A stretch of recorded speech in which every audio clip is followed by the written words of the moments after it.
할렐루야. 하나님의 말씀은 에베소서 4장 11절 12절 말씀 보도록 하겠습니다. 에베소서 4장 11절 12절 말씀입니다. 제가 위옷 좀 벗고 하겠습니다.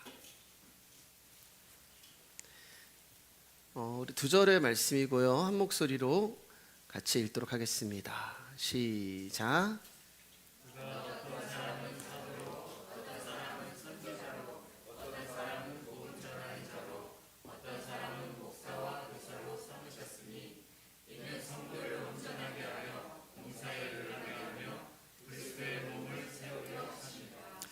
네, 우리 옆 사람 인사할까요? 귀하십니다. 네, 귀하십니다. 네, 감사합니다.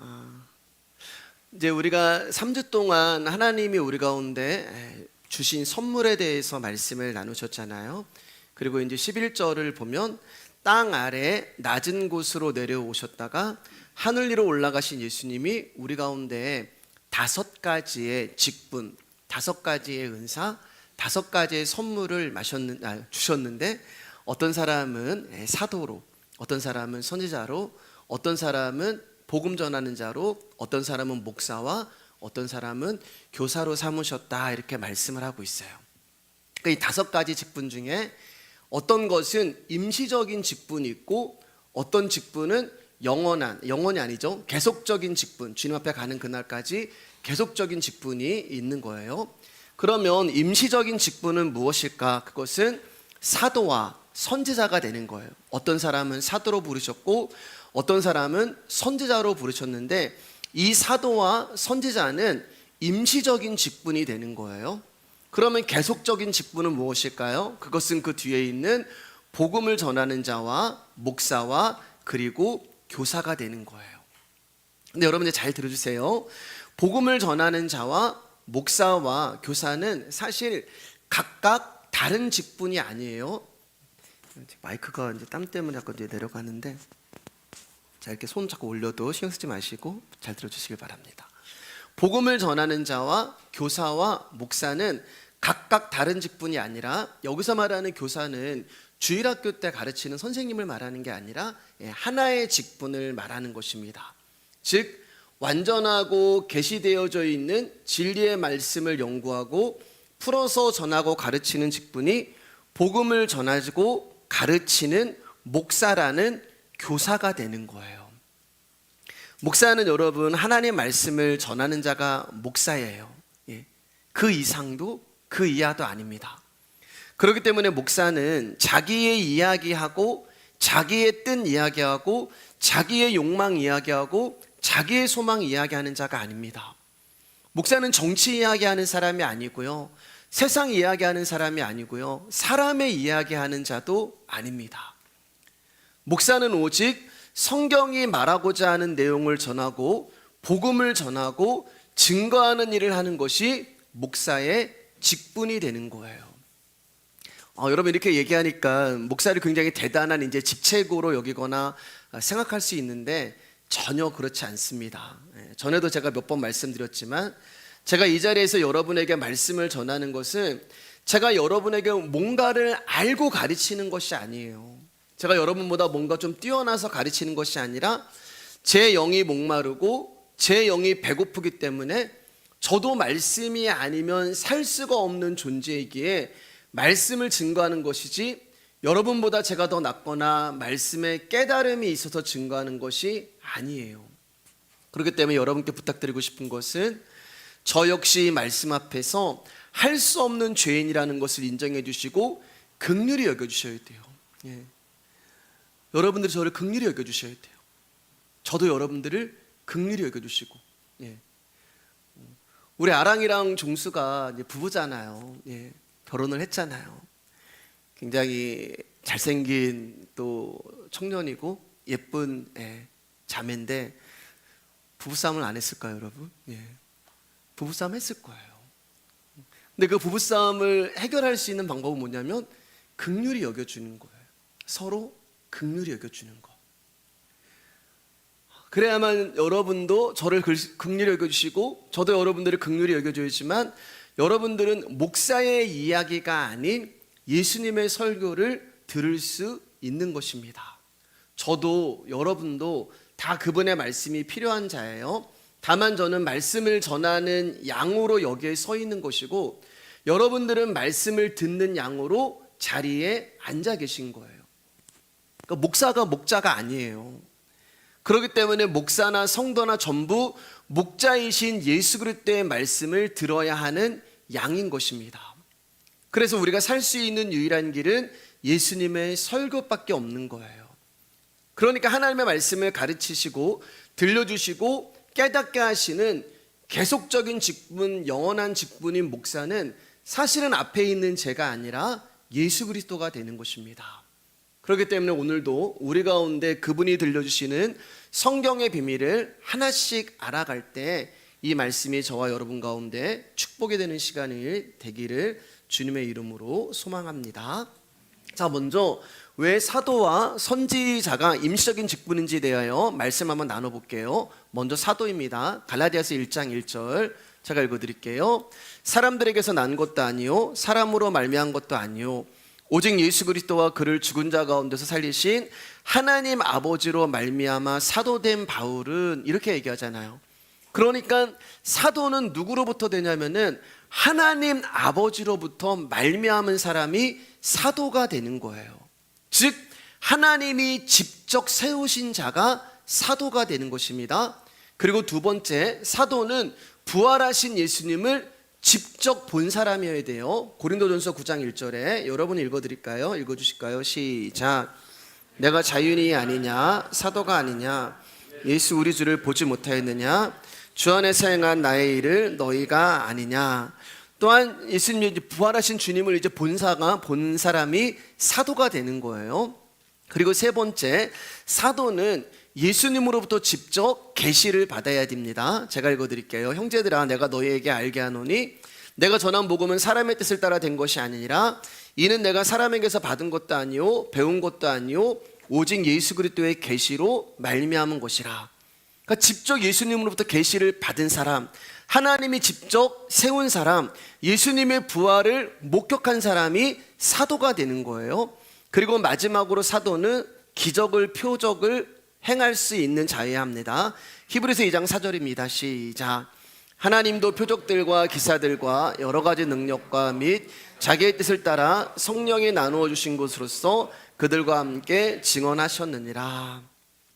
자, 그러니까 사도는 다시 한번 말씀드리면 하나님이, 이제 잘 들으셔야 돼요. 하나님이 직접 세우신 자여야 하고, 사도는 예수님을 직접 본 자여야 하고, 사도는 예수님으로부터 직접 계시를 받은 자여야 하며 기적과 표적을 일으킬 수 있는 자예요. 자, 그럼 이제 질문할게요, 여러분. 그러면은 오늘날 사도가 존재할까요? 안 존재할까요? 예, 안 존재해요. 예, 말씀 잘 들어주셔서 감사합니다.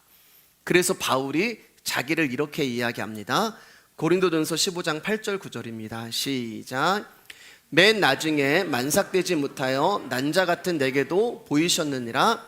나는 사도 중에 가장 작은 자라. 나는 하나님의 교회를 박해하였으므로 사도라 칭함받기를 감당하지 못할지니라.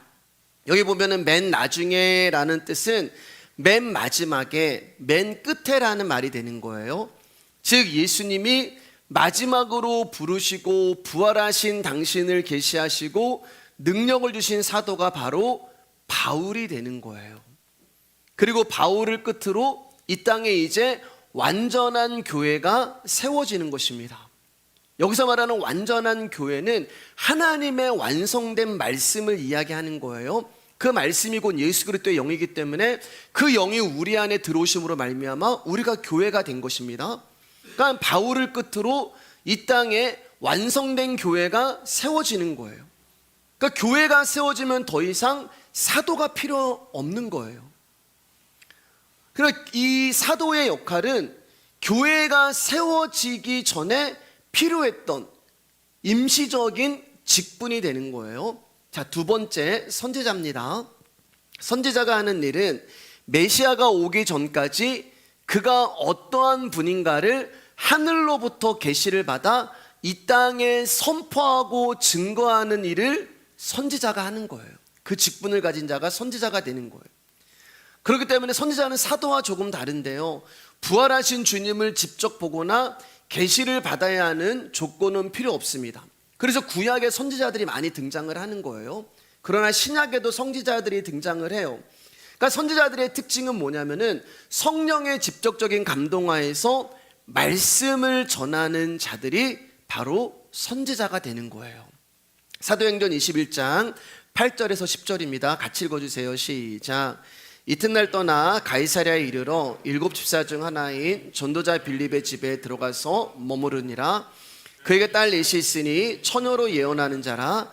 어느 날 머물다가 아가보라 하는 선지자가 유대로부터 내려와, 이제 바울이 예루살렘으로 올라갈 때 빌립 집사 가정 가운데 머물게 됐거든요. 근데 빌립 집사 딸들이 이제 예언을 하는데, 선생님이 예루살렘에 가면은 이렇게 포승줄에 묶이고 선생님은 죽습니다, 이렇게 예언을 하는 거예요. 그리고 아가보라고 하는 선지자도 여기에 찾아와서 자기의 허리띠를 풀어서 칭칭 자기 몸을 감고 퍼포먼스를 하면서 이 허리띠의 주인, 바울의 이 허리띠의 주인이 이렇게 됩니다라는 것을 선지자가 성령의 감동을 받아서 이제 바울에게 증거하고 있는 것입니다. 사도행전 11장 27절 말씀에 그때 선지자들이 예루살렘에서 안디옥에 이르니, 그러니까 이제 선지자들이 있었어요. 선지자들은 다시 한번 말씀드리면 하늘로부터 성령의 직접적인 감동을 받고 이스라엘 백성들 가운데 하나님 나라는 이런 거야, 하나님은 이런 분이야, 그것을 예언하고 말씀을 통하여서 그들에게 증거하고 가르치는 일을 했던 자가 선지자가 되는 거예요. 그러니까 사도나 선지자가 하는 일은 동일한 거예요. 말씀을 증거하고 말씀을 가르치는 자가 사도와 선지자가 된단 말입니다. 자, 그런데 이 선지자는 계속적인 직분이 아니라 임시적인 직분이라고 말씀을 드렸어요.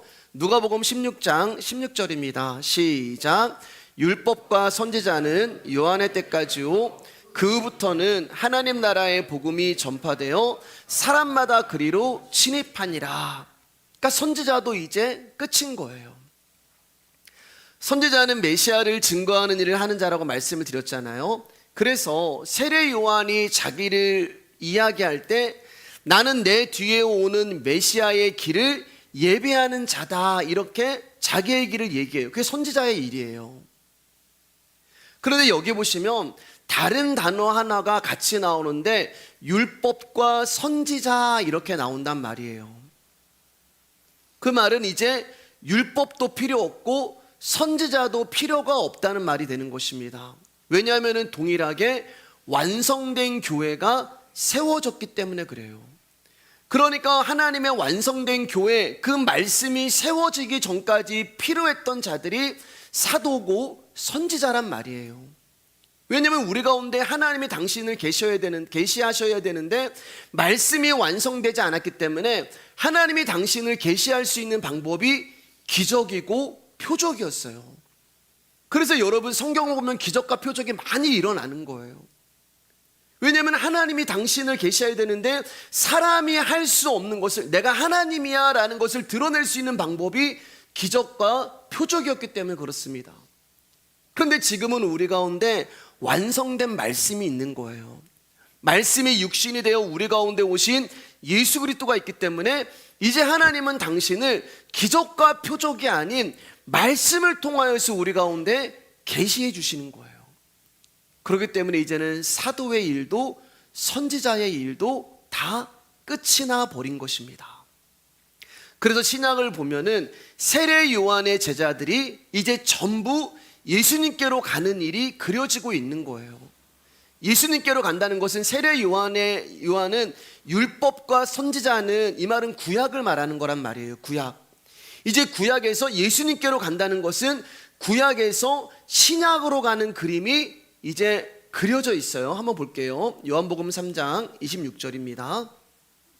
여러분 다른 생각하면 어려울 수가 있는데 잘 들어보시면 어려운 그림이 아니에요. 자, 같이 읽을게요. 시작. 그들이 요한에게 가서 이르되 랍비여, 선생님과 함께 요단강 저편에 있던 이 곧 선생님이 증언하시니가 세례를 베풀매 사람이 다 그에게로 가더이다. 아무것도 아닌 말씀 같지만 요한복음의 이 요한 사도는 사람이 다 그에게로 가더이다. 그래서 옮겨지고 있는 거예요.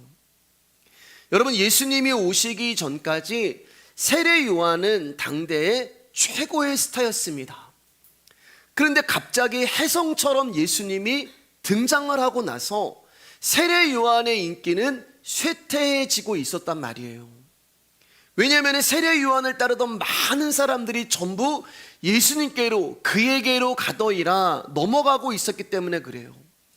예수님의 말씀은 세례 요한의 제자들이 들어도 반문을 할 수 없을 정도로 너무나 은혜스럽고 놀라운 말씀이었어요.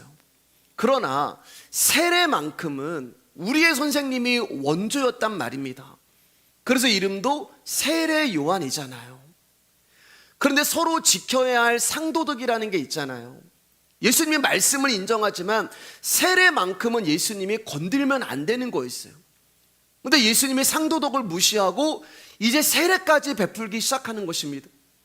그러니까 사람들이, 그나마 세례 때문에 세례 요한에 붙어있던 사람들이 예수님이 세례까지 주시니까 다 전부 그에게로 가기 시작하는 거예요. 이런 현실 속에서 마음이 상할 대로 상한 세례 요한의 제자들은 스승을 찾아온 거예요. 그리고 이렇게 하소연을 합니다. 선생님, 지금 이러고 있을 때가 아니에요. 당신의 시대는 지고 있습니다. 지금 예수라는 새로운 스타가 당신의 설교, 심지어 당신의 세례까지 다 빼앗아 가고 있습니다. 사람들이 전부 다 예수님께로 몰려가고 있습니다. 이러다 우리는 망하게 됩니다. 선생님, 뭐라도 좀 해보세요 라고 지금 세례 요한에게 와서 대책을 마련하라고 제자들이 문제를 제기하고 있는 거예요. 근데 여기 보면은 다 그에게로 가더이다. 이게 하나님이 하시는 일이란 말입니다. 여러분, 현실적으로 보면은 지금 세례 요한의 제자들이 시기와 질투 문제 같지만 지금 누가 누구에게서 가고 있냐면 세례 요한에게서 예수님에게로, 물세례에서 성령 세례로, 외치는 자에서 말씀으로, 율법에서 복음으로, 그리고 땅에서 하나님 나라로 가고 있는 거예요. 그게 다 그에게로 가더이다라는 이 문장 안에 담겨있는 비밀이 되는 거예요. 다시 한번 누가복음 16장 16절 말씀 제가 볼게요. 율법과 선지자는 요한의 때까지요. 이 말은 율법과 선지자가 하는 일이 같다는 말이에요. 같은 일을 하는 거예요. 그러니까 율법이 선지자고 선지자가 율법입니다. 그러면 율법이 하는 일은 무엇인가? 죄를 지적하는 일을 해요. 죄를. 저와 여러분들이 죄인이라는 것을 드러나게 하는 것이 율법이 하는 일이에요. 그래서 세례 요한이 헤롯이 동생을 죽이고 동생의 아내를 차지한 것에 대해서 지적을 합니다. 너 간음죄 졌어. 너 죄인이야. 너 그렇게 하는 거 율법에 어긋나는 거야. 그리고 세례 요한의 죄를 고발하고 잘못을 알려주고 정죄해요. 그런데 거기까지란 말이에요. 율법은 거기까지예요. 자, 세례 요한이 율법이 헤롯의 간음을 고발했습니다. 너 죄인이야. 그리고 너는 죄를 졌기 때문에 죽어. 그게 율법의 역할이고 율법이 하는 일이에요. 그런데 거기까지예요. 율법은 죽음을 선포하는 것까지만 할 수 있단 말이에요. 죄를 고발하고 정죄하고 사망을 선포하는 것까지만 할 수 있어요. 그 뒤에 일을 할 수가 없어요, 율법은. 자, 여러분 생각해 보세요. 율법이 와서 헤롯의 간음죄를 정죄하고 고발했습니다. 너 죄인이야, 너 간음했어. 자, 그러면 율법이 나를 고발했다고 해서 내가 다시는 간음죄를 안 지을까요? 저와 여러분들이 율법이 너는 죄인이야, 너는 선악과 따먹었기 때문에 죄인이야, 그렇다고 우리가 선악과 다시 안 따먹을까요? 아니에요. 여러분, 우리는 또다시 죄를 짓습니다. 저와 여러분들은 죄덩어리이기 때문에 우리는 결국 죄의 노예가 되어 사망에 처할 수밖에 없는 존재예요. 그러니까 율법이 하는 일은 죄를 고발하는 것이지 죄에 대하여서, 사망에 대하여서 근본적인 해결 방법을 우리 가운데 주실 수 없다는 거예요. 그러면 저와 여러분들의 죄와 사망의 문제를 어떻게 해결해야 돼요? 다 그에게로 가더이다. 이게 정답이 되는 거예요. 그래서 율법이라고 하는 세례 요한에서 복음이라고 하는 예수께로 가는 거예요. 왜냐하면 죄의 문제를 율법도 세례 요한도 해결할 수 없지만 예수님께로 가면 이 죄의 문제가 해결될 수 있기 때문에 그런 것입니다. 그래서 다 그에게로 가는 것입니다. 그래서 율법과 선지자는 세례 요한은 헤롯의 죄를 지적했을 때 그 죄에 대하여 근본적인 문제를 해결할 수가 없어서 목이 어떻게 됐어요, 여러분? 댕강하고 잘려서 날아가 버렸잖아요. 자, 몇 번 말씀드린 거죠, 여러분. 예. 세례 요한은 지금 목이 잘려버렸어요. 그리고 세례 요한의 율법이라고 하는 지금 몸만 남은 거예요. 머리는 없어요. 그런데 그 머리로 또 다른 머리가 찾아오는데 누가 찾아오시는 거예요? 예수님이 뭐라고 말씀하세요? 공생의 기간 동안에 인자가 머리 둘 곳이 없다. 인자가 머리 둘 곳이 없다. 그런데 이 땅에 머리 둘 곳이 없는 예수님의 머리가 율법만 남은 그 몸 위에 복음이라고 하는 머리가 율법이라는 몸 위에 딱 얹혀버린 거예요. 그래서 율법과 복음이 하나가 된 것이 바로 교회가 되는 거예요. 예. 그럼 이해가 되시죠? 예. 말씀이 되는 거예요. 율법이라고 하는 구약이라는 몸 위에 이제 신약이라고 하는 예수 그리스도의 복음 되신 머리가 찾아오셔서 연합이 됨으로 말미암아 하나가 됐습니다. 그래서 이제는 세례 요한이라는 율법의 머리가 잘린 곳에 그리스도의 머리가 되어 복음의 시대가 열리는 거예요. 그래서 에베소 1장 22절 23절 말씀 가운데 같이 읽어주세요. 시작. 또 만물을 그의 발 아래에 복종하게 하시고 그를 만물 위에 교회의 머리로 삼으셨느니라. 교회는 그의 몸이니 만물 안에서 만물을 충만하게 하시는 이의 충만함이니라. 교회는 그의 몸이니 몸이란 말이에요. 그리고 머리 대신 복음이신 예수 그리스도가 그 몸 위에 올라오심으로 말미암아 하나가 된 거예요. 율법이라는 몸 위에 그리스도라는 머리가 접붙여진 것이고 구약 위에 신약이 세워지는 것이고 옛것 위에 새것이 세워지는 것이고 그리고 그 머리이신 그리스도로 말미암아 하나님의 복음이 저와 여러분에게 침노하시는 거예요. 머리에서 마음으로 복음이 말씀을 통하여 침노하시는 것입니다.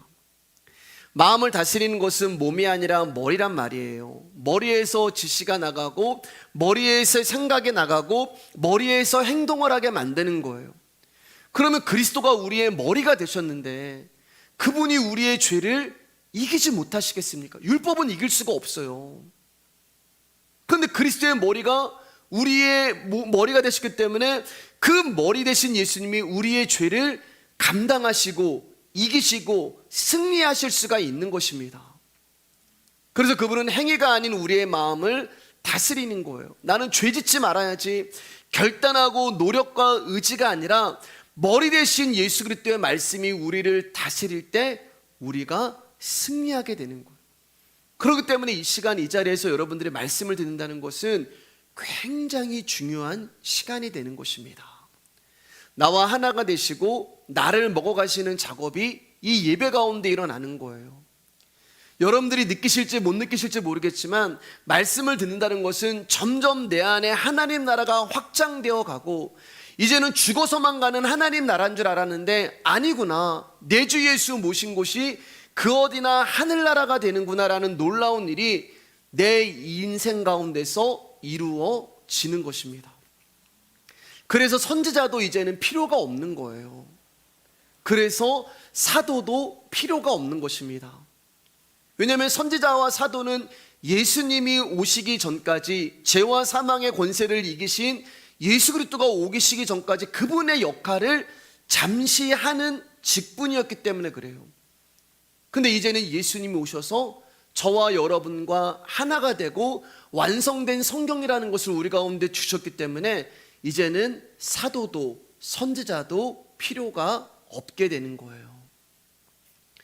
교회는 구약이라는 하나님의 율법과 신약이라는 예수님의 복음이 하나의 말씀으로 완성이 된 상태를 교회라고 이야기를 해요. 그런데 율법이라고 하는 구약의 시대에는 복음이라는 신약이 아직 오지 않았잖아요. 율법과 선지자는 있는데 복음과 예수 그리스도가 오시지 않았기 때문에 선지자와 사도가 잠시 이 일을 했던 것입니다. 그래서 한시적으로 임시적으로 존재했던 직분이 사도와 선지자가 되는 거예요. 그런데 오늘 여러분 자칭 사도라고 하는 사람들이 있습니다. 유튜브를 보면은 이 시대의 선지자 누구? 이 시대의 사도 누구? 이렇게 해서 어떤 목사님들을 그렇게 지칭하는 사람들이 있고요. 또 스스로 내가 하나님이 세운 사도라고 이야기하고 선지자라고 이야기하는 사람들이 있어요. 아니에요, 여러분. 선지자와 사도는 더 이상 존재하지 않는단 말입니다.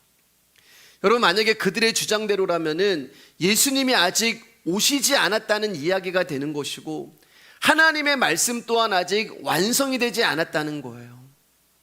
다시 한번 말씀드릴게요. 선지자와 사도의 직분은 교회가 정비되고 성경이 완성될 때까지만 한시적으로 존재했던 임시적인 직분이 되는 거예요. 그렇기 때문에 오늘 사도요 선지자라고 자신을 이야기하고 사람들이 추대하는 그 모든 단체나 그 모든 사람들은 전부 거짓 복음을 증거하는, 사람들을 미혹하는 사단 마귀가 되는 거예요. 여러분들이 이것에 대해서 분별력을 가지시기를 소망합니다. 자, 이제 5가지 직분 중 계속적인 직분인 목사와 교사라는 직분에 대한 말씀을 나눌게요. 서두에 말씀드렸듯이 교사와 목사와 복음 전하는 직분은 각각의 직분이 아니라 같은 의미라고 말씀을 드렸어요. 그리고 목사가 하는 일은 오직 하나님의 말씀을 가르치고 증거하고 전하는 자가 목사가 되는 거예요. 그러니까 여러분, 목사가 여러분 하나님의 말씀이 아닌 다른 것들을 가르치면 그 말씀을 듣는 자들을 전부 지옥으로 끌고 가는 그런 존재가 되는 거예요. 그러니까 목사는 완전하게 계시되어져 있는 진리의 말씀을 연구하고 풀어서 가르치는 선생이 되는 것입니다. 그러니까 목사가 성경을 연구하는 일과 말씀을 가르치는 사역을 소홀히 하거나 말씀 외에 자기 얘기와 다른 이야기를 강단에서 한다면 그것은 하나님이 세워주신 직분에 대하여 반기를 들고 예수 그리스도를 배신하고 있는 존재가 되는 거예요. 자, 여기 다시 한번 읽을게요. 에베소 4장 11절 말씀입니다. 크게 읽어주세요. 시작. 그가 어떤 사람은 사도로, 어떤 사람은 선지자로, 어떤 사람은 복음 전하는 자로, 어떤 사람은 목사와 교사로 삼으셨으니. 자, 이 5가지 직분을 여러분 동일하게 보면은 공통점이 하나가 있습니다. 그게 뭐냐면은 사도도, 선지자도, 복음 전하는 자도, 목사도, 교사도 전부 이 직분은 하나를 이야기하는데 말씀을 가르치는 것과 연관이 있는 직분이라는 거예요. 그러니까 임시적인 직분이든 계속적인 직분이든 간에 전부 말씀을 가르치고 증거하는 직분을 하나님이 우리 가운데 주셨다는 말이에요. 그런데 여기 보면은 삼으셨으니 그가 이렇게 얘기하잖아요. 말씀을 가르치는 것은 사람이 세운 게 아니라 하나님이 삼으셨다라는 말이 되는 것입니다. 여기 삼으셨다는 말의 정확한 뜻은 주셨다라는 말이 되는 거예요.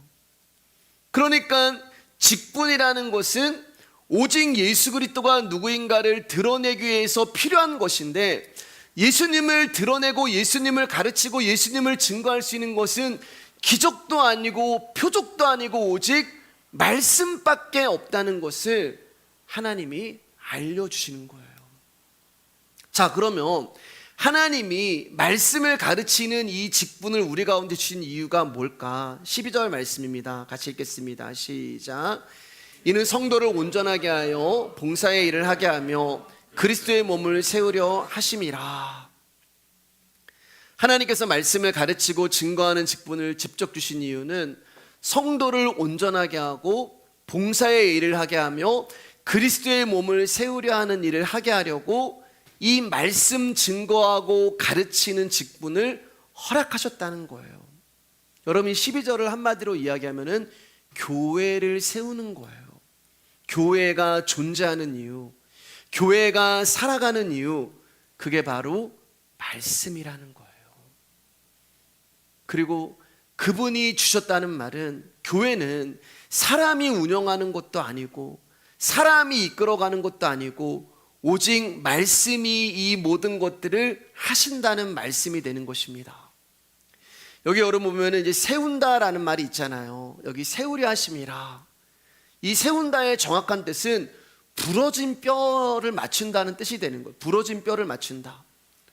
그러니까 교회로 저와 여러분들이 모였는데 다 전부 부러진 자들, 위골된 자들이 온 거예요. 온전한 자들이 모인 게 아니에요. 그래서 내가 의인을 부르러 온 게 아니고 죄인을 부르러 왔다고 말씀하시잖아요. 내가 병든 자를 부르러 온 거지 건강한 자를 부르러 온 게 아니라고 말씀하시잖아요. 그러니까 교회는 전부 뼈가 부러진 상태에 있는 사람들이 모인 거예요. 근데 세운다가 무슨 뜻이라고요? 그 뼈를 맞춘다. 잘라내버리고 너는 버려버리고 너는 깎아버리고 너는 갈아버리고 이런 뜻이 아니라 누구는 교회에 도움이 안 된다고 가지고 너는 떠나, 너는 깎아버려, 너는 잘라버려 이런 게 아니라요. 부러진 뼈를 맞추는 거예요. 부러진 뼈를 맞추려면 어떻게 해요? 기부스를 하잖아요. 기다려주는 거예요. 관심을 가져주는 거예요. 치료를 해주는 거예요. 그렇게 교회는 제자리에 그 부러진 뼈가 맞추어서 정상적인 생활을 할 때까지 기다려주고 함께 가는 것이 교회가 되는 것입니다. 그리고 저와 여러분들은 온전한 자들이 아니에요. 그렇기 때문에 수요일날 말씀드린 것처럼 누가 누구를 향해서 판단하고 비판할 수 있는 자격이 우리 가운데 없어요. 왜냐하면 저도 부러진 자고 여러분도 부러진 자고 그 위골된 상태에서 예수 그리스도라고 하는 그 말씀이 우리를 기부스하며 우리를 맞춰가며 우리를 치료해주고 있기 때문에 그렇습니다. 그럼 우리는 전부 다 부족하고 연약하고 긍휼이 필요한 자들이에요. 죄악 덩어리, 연약한 자들. 그랬는데 이러한 자들을 말씀이신 예수님이 찾아오셔서 붙여지게 하시고 교회라고 하는 각각 요소 가운데 우리를 세우셔서 뼈와 뼈가 힘줄과 힘줄이 살과 살이 솟게 되어 숨을 쉬게 하시고 걸어가게 하시고 밥을 먹게 하시고 움직이게 하시면서 그리스도의 몸으로 세워가는 것이 바로 우리 말씀 위에 교회가 되는 것입니다. 그 일을 말씀이 하는 거예요.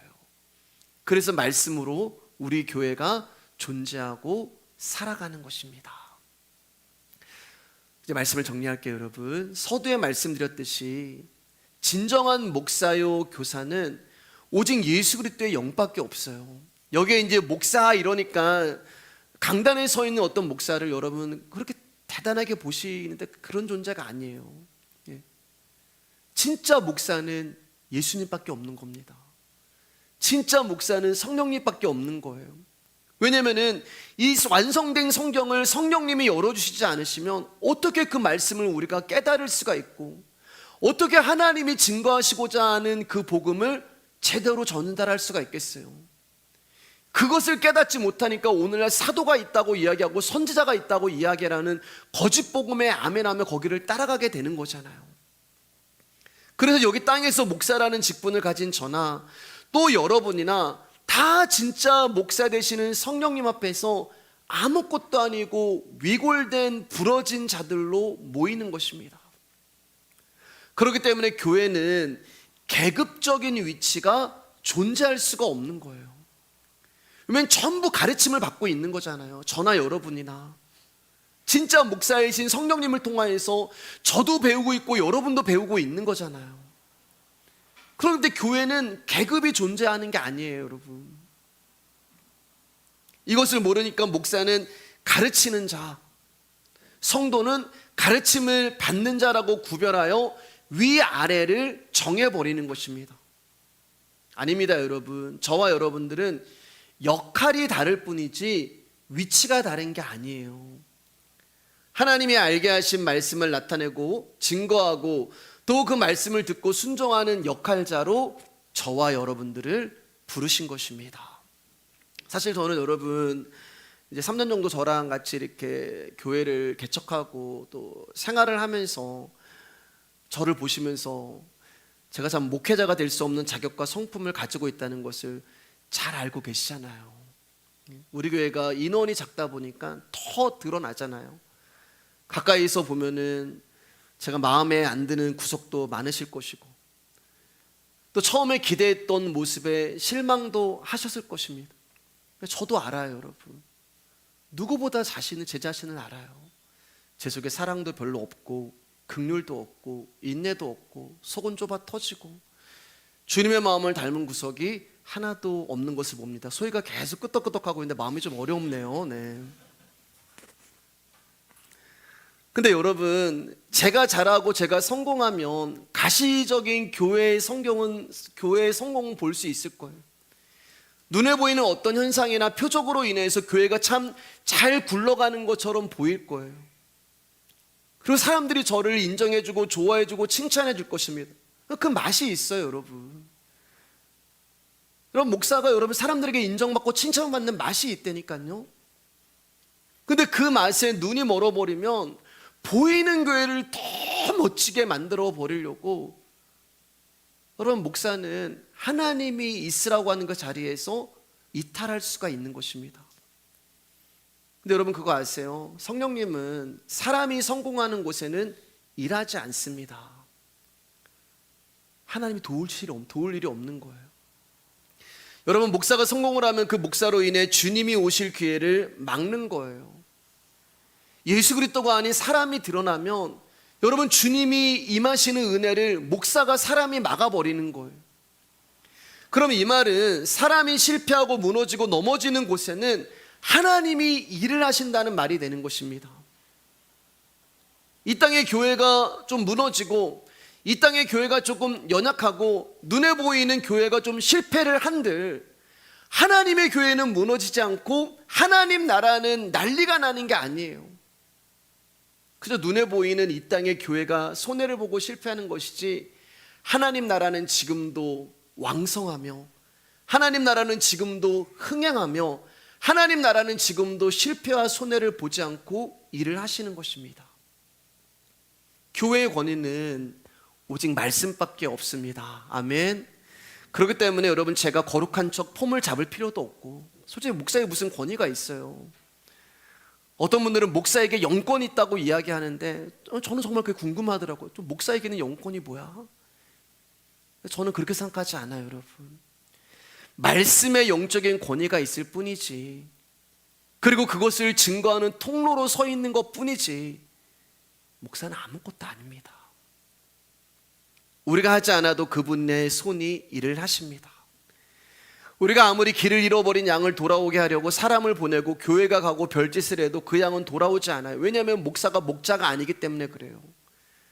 그래서 그 양을 돌이키게 하실 수 있는 분은 오직 예수님밖에 없는 것입니다. 그렇기 때문에 사랑하는 여러분, 우리 안에 필요한 것은 모든 예배 때마다 주님께서 주시는 진리의 말씀이 나누어지고 그 말씀에 의해서 내가 부인되어지고 십자가에 저와 여러분들이 죽는 역사가 일어나는 것, 그것만 우리 교회만 잘하면 돼요. 그렇게 될 때 우리 교회는 사람들의 모임이 아닌 주님의 몸된 교회가 될 것이고, 그리고 하나님은 이런 교회를 통하여서 하나님의 천국을 드러내시기를 소망하실 것입니다. 교회의 존재의 의미는 오직 진리의 말씀이신 예수 그리스도를 복음으로 흘려주고 넘겨주는 모임일 때만 교회가 되는 거예요. 그리스도의 몸을 세우는 것은 그리스도의 은혜로 하나된 관계로 세워져 감을 말합니다. 인간관계 아니에요, 여러분. 그래서 여러분, 교회 외에 다시 한번 말씀드리지만 어떠한 사적인 모임도 여러분들이 가지시면 안 돼요. 교회는 인간관계로 돈독해지는 것이 아니라 오직 그리스도의 은혜로 교통되는 관계가 교회가 되는 것입니다.